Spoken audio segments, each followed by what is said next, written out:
accelerating process of globalization and the salience of transnational challenges characterize the current global scene. India too has undergone a profound internal changes during this period. Economic growth and modernization are transforming our society at an unprecedented pace.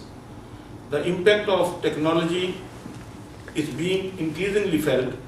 Movements of goods, services, capital, and people connect us more closely than ever to once distant societies. Our engagement with the global economy is growing rapidly, with trade in goods and services now exceeding $330 billion. Our needs from the world have changed, as has our capability, and this is reflected in how India perceives its own future, in its ties with the neighborhood and its approach to the larger international order. Now, what is the scenario today as far as the Indian foreign policy postures? Today, it is no longer possible for India to emphasize security, internal in a traditional term. A combination of greater interdependence, applications of technology, and new vulnerabilities have created challenges that could not have been imagined earlier. The threat of terrorism, the prospects of pandemics, or the damage of cybercrime are manifestations of problems faced by more industrialized and integrated world. And in this regard, we have to look to the global issues and the international order. This is the scenario so far, and what were the beginnings. Now, what are the challenges for the Indian foreign policy and security policies? I will mention it in a brief statement, then we can discuss or if there is any specific questions. The primary task of India's foreign policy is to ensure an external environment that is conducive to India's transformation and development. In the light of these requirements, there could be three sets of challenges to meet. The first area of focus for our foreign policy is naturally our neighborhood. For unless we have a peaceful and prosperous periphery, we will not be able to focus on our primary tasks of socio-economic development. We must therefore accord the highest priority to closer political, economic, and cultural ties with our neighbors, and are committed to building strong and enduring partnerships with our neighbors. The second set of challenges is that of managing our relations with the world's major powers. The world today is increasingly multipolar, marked by considerable political cooperation among major powers whose economies are becoming inextricably intertwined with each other. The current global economy is increasingly defined by freer and substantial movement of capital and by the technology revolution. In particular transformation, while capital is free to roam the world, other factors of production like labor and technologies are not, and access to markets remain patchy. As a result of our development, we are on both sides of a range of issues such as IPRs, where we are both a supplier and a consumer. We need to therefore use our strengths to create partnerships with major powers in the manner which would allow us political and economic space to grow. This will require us to strengthen relations with all the major powers of the world. The third set of challenges would be there is a cluster of issues of future such as food, water, energy, and climate change. These are interlinked issues and will have critical impact, as our ability to address them successfully will greatly shape our future. All these are cross-boundary issues which require us to work with others to solve them.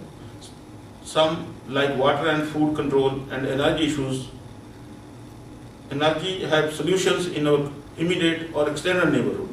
Hence we are more interested in regional cooperation and the SAARC arrangements. There is yet another challenge, that is balance of power. Issues such as military balance in the region and the world, and also issues of conventional security. To conclude, I shall say that India's foreign policy is a product of its history, geopolitical settings, and needs for aspirations of its people as distilled by its democratic institutions. This policy is inspired by the vision of our founding fathers like Pandit Nehru, and nourished by the tradition and continuity and consensus. Generally, you must have seen that India's foreign policy is not a matter of issue at home. We generally go by matters of consensus on larger issues. The other major goal for India's foreign policy is to create a new paradigm for our neighborhood. The strength and growth of our region and its periphery is a necessary prerequisite for India's own rise as a major power. So that's why I said that we are more for regional cooperation and the SAARC arrangements.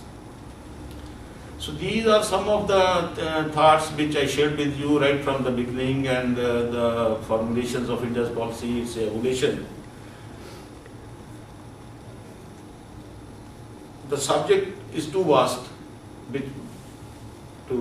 because it has many aspects, and which could be discussed as specific issues as we need.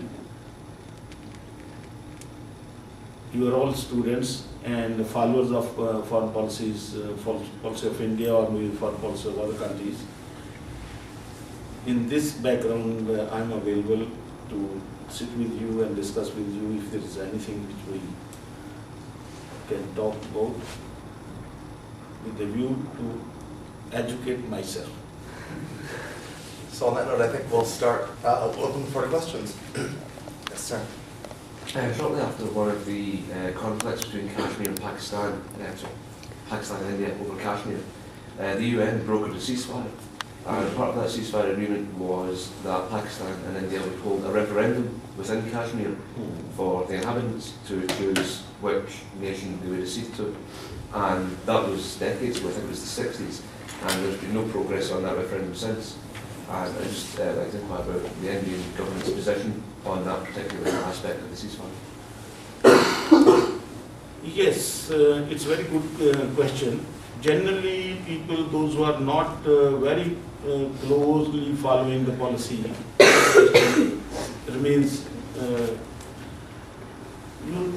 the very beginning, as I said, the partition came through the act of the British Parliament. Kashmir is on the border and the partition, and the act indicated that any princely states can join anybody, either this Pakistan or India. Kashmir was on the border with Muslim population majority, but ruler was a Hindu. I'm just giving you the background how it happened. Then India didn't do anything. Pakistan signed with Kashmir standstill agreement. India didn't do anything. Left on the ruler as per the law passed by the British Parliament that it is up to them to join. But in between, even after signing standstill agreement, Pakistan attacked in Kashmir. That was after India had invaded Hyderabad, one of the other princely states that hadn't acceded. No, India didn't attack Hyderabad. India, that's what a consolidation naturally with own volition, anybody can join Pakistan or India. India did move troops into Hyderabad.